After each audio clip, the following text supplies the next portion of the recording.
Hello, everybody, and welcome. Happy to have you all with me here on this live Q&A.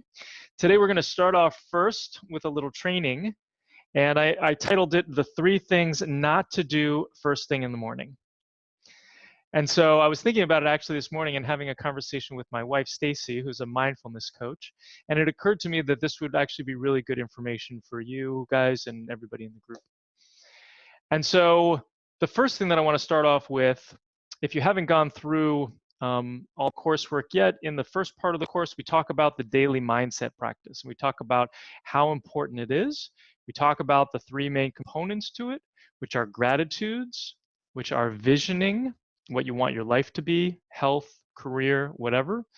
We talk about empowering beliefs. So looking at what your limiting beliefs are and what your empowering beliefs are. What is the opposite of your limiting belief? And then we repeat those every day, multiple times a day if we can. And we know based off of the research that this causes neurosculpting. This changes the way that the brain works. And we're more likely to get what we want in our lives by doing this. Okay? So then the question is, what are the 3? So those are the 3 things to do first thing in the morning. So then what are the 3 things not to do first thing in the morning? So let's take a look at this. So the things that we don't want to do in the first thing in the morning is that we don't want to be subject to somebody else's agenda.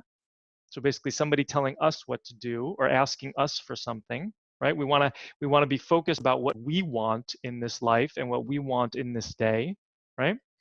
We want to make sure that we're not in comparison, because comparison is going to make us feel badly about ourselves, and we don't want to do that. We want to be in a safe place, so we don't want to deal with anything that is dangerous or hazardous, okay? And, you know, I talk about this in that daily mindset practice too, about how we really have 2 states that we can be in. We can either be in a primal state, where we're in a fight or flight response, or we can be in a powerful state or a beautiful state. Okay, and that's the place that we really want to exist in. That's the place that we want to make decisions from. And when we are in a primal state, we want to figure out how to move into a more powerful state. We talk about how to do that. So those are some of the things that we don't want to be in first thing in the morning. So we talked about comparison, danger. We don't want somebody else's agenda, and we don't want distraction. We want to be very focused about what we're grateful for, what we want our life to be and what we want our day to be, and transforming our limiting beliefs into empowering beliefs. So what are those 3 things then that put us into comparison, danger, distraction, and somebody else's agenda?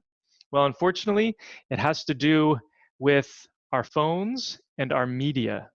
So if you think about it, if you get on Facebook, really any time of day, but you know, especially first thing in the morning, if you get on Facebook, Facebook is full of comparison, okay? Because you're looking at everybody else's life, and people generally only post good things in their lives, and so you're seeing how good everybody else's life is, and you're comparing it to where you're at, and you're like, gosh, that's not my life, I feel like crap. Boom, you just got out of a powerful state into a primal state, right? The next thing you might check might be the news. And no matter where you are in the world or what's going on in the news, normally, you know, when I was up in Canada, they actually had like a story on the news about like there was a cat that was in a tree and so came over and like saved the cat, and it was like wonderful news. Generally, most of the time, that's not the news that we hear. We hear about politics, we hear about how the world is being destroyed or all sorts of bad things, climate change, whatever it is. And so it puts us in a place of danger. All of a sudden we start thinking limiting beliefs around, am I safe, right? So once again, this is taking us out of that powerful state that we want to be in, right? Then we check our email sometimes first thing in the morning. And guess what? Most of the time when we're checking our email or when we're seeing our email, somebody has sent us an email because they want something from us. They're not sending us an email saying, focus on your 3 things this morning. Make sure that you're doing your gratitudes, though I think that I'm actually going to start sending emails like that. But, but everybody else's emails are asking you for something. I need you to do this, right? That's taking you, once again, it's putting you into your primal state. Oh, I got to get this done. I got to send this off to so-and-so for work or play or whatever it is. And it's taking you out of that beautiful state that we want to exist in. Okay? So I recommend, so those are the three things. It's Facebook, it's news, and it's email. Okay, and Facebook can also be social media. So what I recommend is that you delay those things for as long as you can, and that you really try to do the first part of your day, if at all possible, or even if it's just the first couple hours, or even if it's just the first hour, you do it the way that you want to do it. You focus on those things that are going to make you most successful in life. And we're not just talking about health here, right? This works for energy. This works for health when you're visioning what you want your life to be like, and you're visioning climbing that mountain, and you're visioning walking that Camino trail, or whatever it is, El Camino.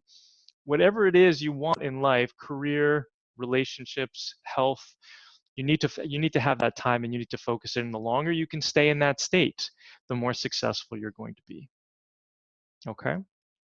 So I hope that was helpful for you, and I'll catch you in the next video.